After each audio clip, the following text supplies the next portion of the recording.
Alright, this is my persuasive speech on the legalization of marijuana. Introduce my audience. Alright, so there's everybody. Alright, I'm gonna, like that. Alright, check it out. No, you don't need to say hi. Oh, I said hi. You got 10. Alright, let's check it out. Except see how it is. There you go. It'll come off when Wait. I shower. Give me a second. Alright, can you see me? Can you get the thing? Can you both at the same time? You got it? Yeah, I do. Okay. Alright, so today I want to talk about a pretty important topic. We're going to talk about the use of herbal medicine, making a difference one stem at a time. Alright. Dr. Jocelyn Elders, former U.S. Surgeon General, said that the evidence is overwhelming that marijuana can relieve certain types of pain, nausea, vomiting, and other symptoms caused by such illnesses as multiple sclerosis, cancer, and HIV, or by the harsh medicines or treatments used to combat these illnesses. So, we need to pass the laws that allow the decriminalization and legalization of medicinal cannabis or marijuana. Because there are people all over the country and all over the world that suffer from these illnesses and these conditions. And if I had a loved one, or if anyone else had a loved one suffering from any of these conditions or circumstances, they would want not only the best treatment, but all treatment options available to their loved ones so that they could deal with their situation as best as possible.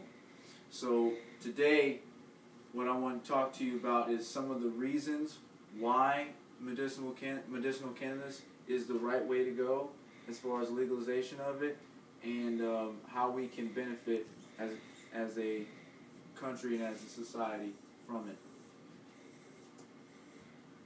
Because it's a national issue, and what that means is that in order to make a difference, we need national support. We need everybody who is anybody behind the cause to try and get the ball rolling, because it's going to benefit the country as far as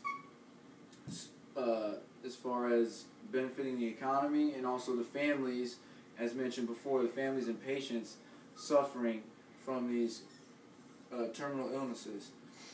And the way it would benefit the economy is by one way is by creating new jobs, as far as the storage and distribution centers, as well as the grow sites to grow the product, which, if it becomes legalized, will also be taxable, and that will be just a further benefit to kickstart the economy. So the remedy for this situation, or at least the temporary solution, is to start a petition that outlines the benefits as well as the side effects that come with the use of medicinal cannabis, and why it should be legalized, and to get it signed by the national community. And the overall result will be to get the law passed. Because the use of medicinal cannabis is the right answer, because it allows the patients a natural alternative to treatment as compared to the pharmaceutical medicines that they are prescribed when they go to see their physicians.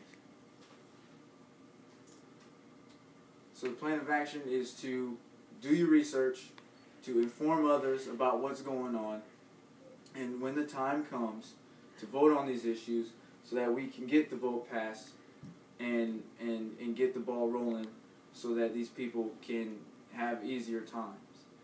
There was an article written by Dr. Frank Spinelli in the Huffington Post, and in it he said that when he prescribed the medicinal cannabis to one of his patients, she wasn't an addict. She didn't use or abuse the prescription.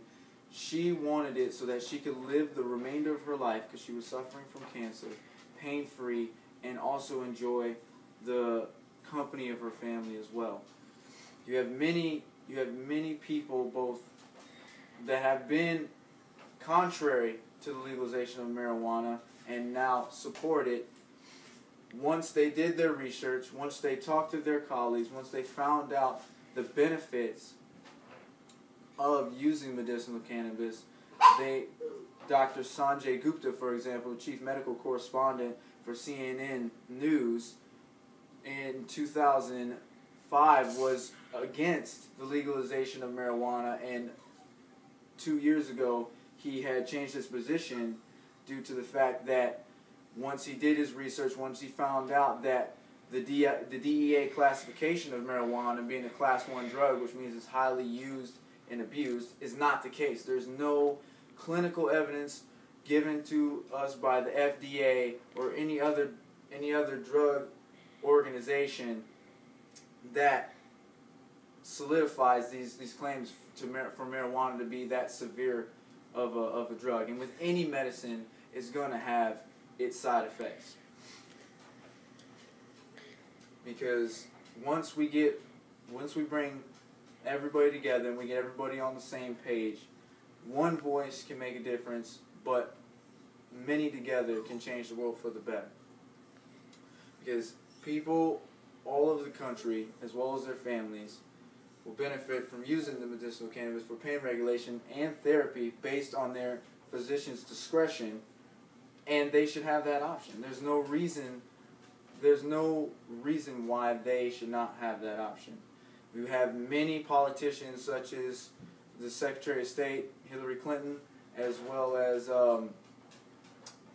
Mayor Bloomberg, that have said they would support the legalization of medicinal cannabis should the law come into their office. So there are politicians who believe that it's also the right thing to do, and there's a facet and a way for us to get the job done. So this is a feasible, logical, reasonable course of action. And the last thing I want to leave you with is a little bit of food for thought, and that is a quote from Bob Marley regarding marijuana and the use of it. And he said that herb is the healing of a nation, and alcohol is its destruction. I hope that you learned something from this. I hope that you were inspired to get up and research on your own and get talking with other people about it and come to a position on your own to where you also want to make a difference for this issue. I thank you for your time, and I thank you for listening to me, and that's all I have. You can hit stop.